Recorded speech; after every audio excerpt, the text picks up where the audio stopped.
गत जन्म में मैं आपकी पत्नी थी, सती मेरा नाम था। उस समय भी मैंने भगवान राम को ब्रह्म नहीं माना। आपने बहुत प्रकार से मुझे समझाया, मेरी समझ में नहीं आया। फिर अपराध के कारण से, आपकी आज्ञा की अवहेलना के कारण मैं पिता के यज्ञ में चली गई और वहां मैंने अपने शरीर को दाह कर लिया। पुनर्मेरा हिमाचल में जन्म हुआ पार्वती के रूप में। आज पत्नी के रूप में आपके निकट बैठी हूं। मेरा एक जन्म बीत गया, एक युग बीत गया। सती प्रसंग ये त्रेता युग की घटना है और पार्वती जी का जन्म द्वापर युग में आकर होता है। एक जन्म बीता मेरा, एक युग बीता, लेकिन मेरा संशय पीछा नहीं छोड़ रहा है। उस समय भी आपने कहा था राम ब्रह्म है, देवी इनको प्रणाम करो। तब भी मैंने प्रणाम भी नहीं किया और मैंने स्वीकार भी नहीं किया कि ब्रह्म कैसे हो सकता। आज भी आप कई बार मुझे सुनाते समझाते मेरी समझ में नहीं आता कि ब्रह्म तो व्यापक होता है, ब्रह्म तो विराट होता है, ब्रह्म तो निर्गुण और निराकार होता है, ब्रह्म तो सर्वव्यापक होता है, सृष्टि के कण कण में समाहित होता है। ऐसे कौन से कारण हुए जब निराकार ब्रह्म को निराकार रूप लेना पड़ा, निर्गुण को सगुण रूप धारण करना पड़ा, अनंत कोट ब्रह्मांड के नायक को किसी राजा का बेटा बनना पड़ा। उनके मुझे पूरे अवतार के कारण, उनके जन्मोत्सव से लेकर विवाहोत्सव, विवाहोत्सव के बाद राजतिलक के अवसर पर घटी हुई वनवास की दुर्घटना को, दंडकारण्य की समस्त लीलाओं को, सीता जी के हरण से लेकर रावण के मरण तक पूरी कथा मुझे कृपया विस्तार से सुना। और इस बीच में जो कुछ मैं पूछने से भूल गई हूं वह भी सुना। कथा जो सकल लोक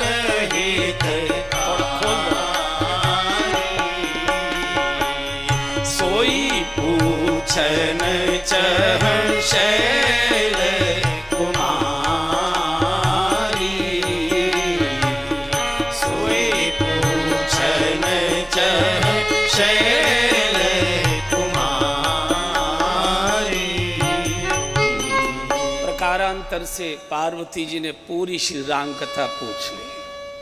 वास्तव में अपने लिए नहीं पूछी, हम सबके लिए पूछी, क्योंकि हमको प्रसाद कैसे मिलता। वो तो उन्होंने संशय का रोग लगा लिया, उसको ओढ़ लिया। वास्तव में उनको क्या संशय हो सकता है, लेकिन हमको जगत को श्री राम कथा का अमृत मिले, इसलिए उन्होंने अपयश ले लिया, अपयश का घूंट पी लिया। शिव बड़े गदगद हो गए। हरि ही रामचरित सब आए। एक एक प्रश्न पार्वती जी ने किया। भगवान की लीलाएं शिव के हृदय में प्रकट रूप से और अवतरित होने लगी। शंकर जी ने कहा कि देवी सगुण ही अगुण ही नहीं कछु भेदा, सगुण ही अगुण ही नहीं कछु भेदा, गावहि मुनि पुराण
कोई भेद नहीं है।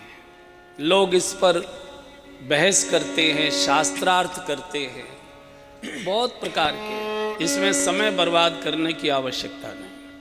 कई लोग हमने देखे, पहले ये बताओ पत्थर भगवान कैसे हो सकता है, ये कैसे हो सकता है, ये करने से क्या फायदा, ये करने से क्या फायदा।